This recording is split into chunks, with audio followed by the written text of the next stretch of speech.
G'day guys, Mick here. Welcome to this week's 5-minute yarn. This week I want to talk to you guys about country. Not so much talking about Australia as a country, I'm talking about Aboriginal country.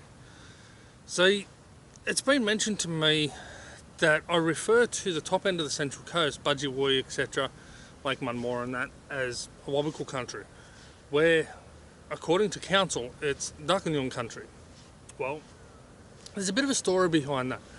But I want to discuss with you guys first about some of the history of Aboriginal country, and in particular when it comes to borders. See, if you watch the Sun Valley Nudist Retreat video, you'll notice that I refer to that as Dharug and Darawal country. And I say that I'm on border country.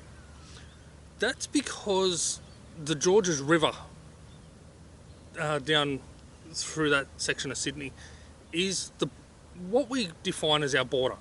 So Dharug is north and western side of that river, and Darawal is the south and eastern sides of that river. Same deal here between Dharug and Darkinjung. The Durban, or Hawkesbury River, as most know it, was the northern border for Dharug mob, and it's a southern border for Darkinjung. Now,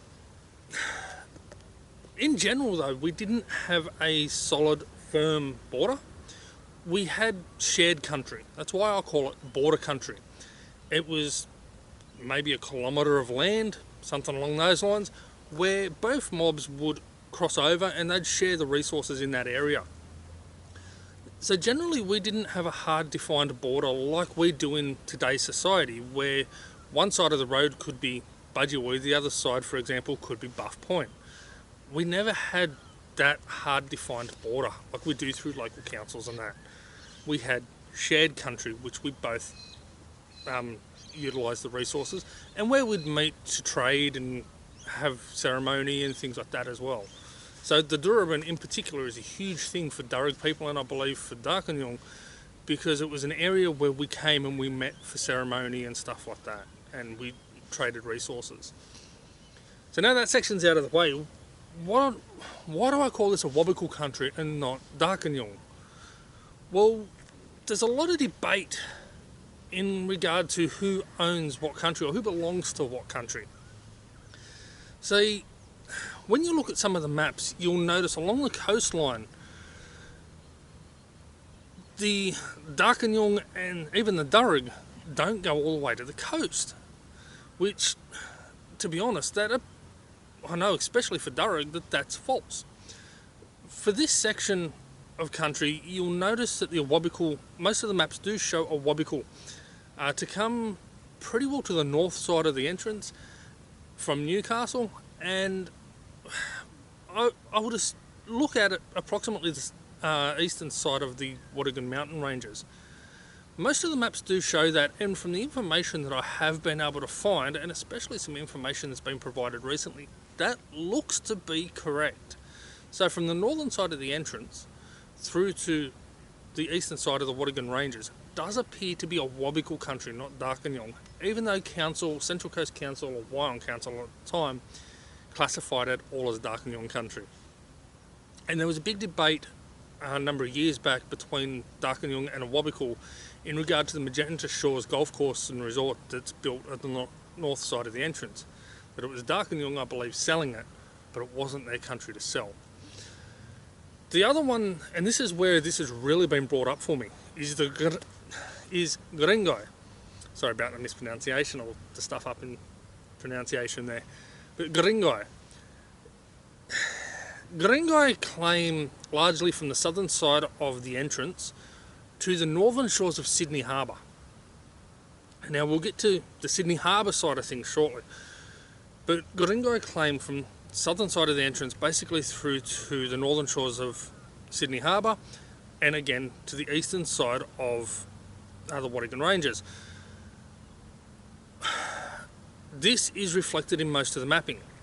However, I've received information, and this is where I'm still doing some research, I've received information to actually kind of allude toward the fact, or show the fact, that Guringai actually appear to be north of the Hawkesbury, not the Hawkesbury, the Hunter River, up around Maitland and Newcastle area. So what is shown on many of the maps to be Worimi country is partly shared, according to this information I'm finding, with Guringai.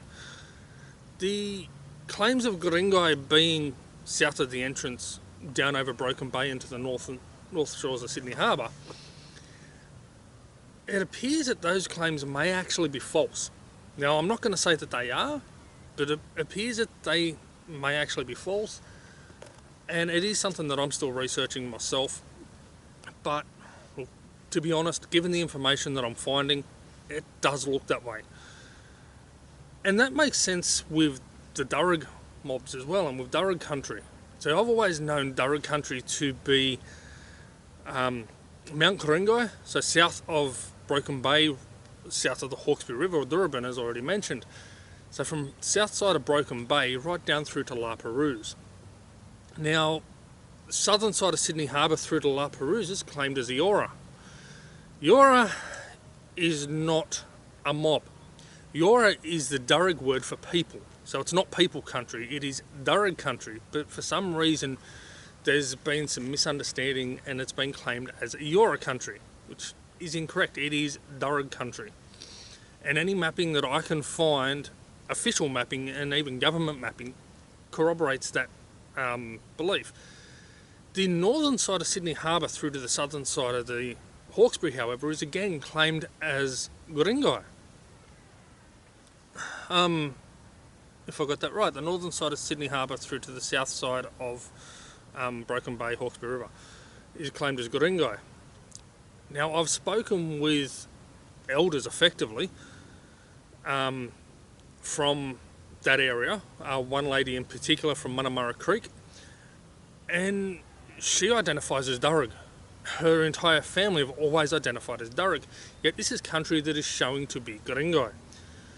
So again, this alludes to the fact that these southern mob of Guringai people may actually be a false people claiming to be on country that they're not, or to own country that they don't. Again, I've always known Dharug to be from the southern side of Broken Bay and the Hawkesbury River all the way through to La Perouse, including both sides of Sydney Harbour. So to me, that kind of makes sense that maybe it's not right. Maybe that is Dharug country, and the Darkinjung do actually hold the rights to the south side of the entrance all the way through to the northern shores of Broken Bay. Now, the sad part about this is that there's nobody alive today in this area anyway, that lived on country. There's nobody alive today that lived our traditional ways and knows exactly everything. It has been passed down through generations, and a lot of our history and a lot of our culture has been lost, and it was forced out of us. And that's where things are so hard to understand and so difficult to prove these days. Even trying to prove your Aboriginality is a difficult thing.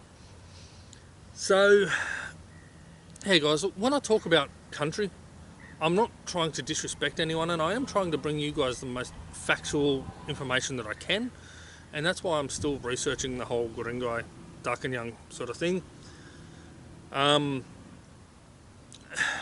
But I am trying to bring you guys the most factual information that I possibly can and give you guys the right information. But when I say in particular that I'm on border country, it's because our borders aren't a sharp line. It's a shared area.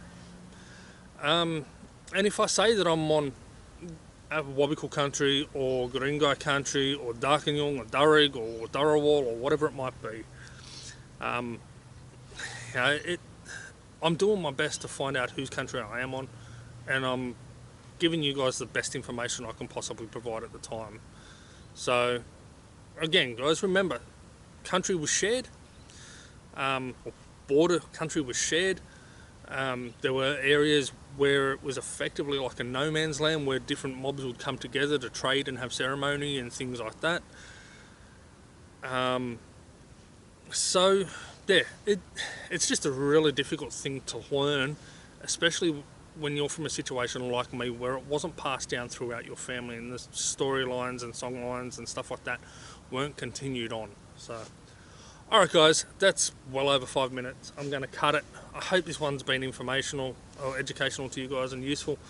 And I hope you understand some of the struggle I go through trying to work this stuff out, and some of the information that is put out there that may not be 100% spot on. So, alright guys, take care, peace, and as always, I'll see you on the tracks.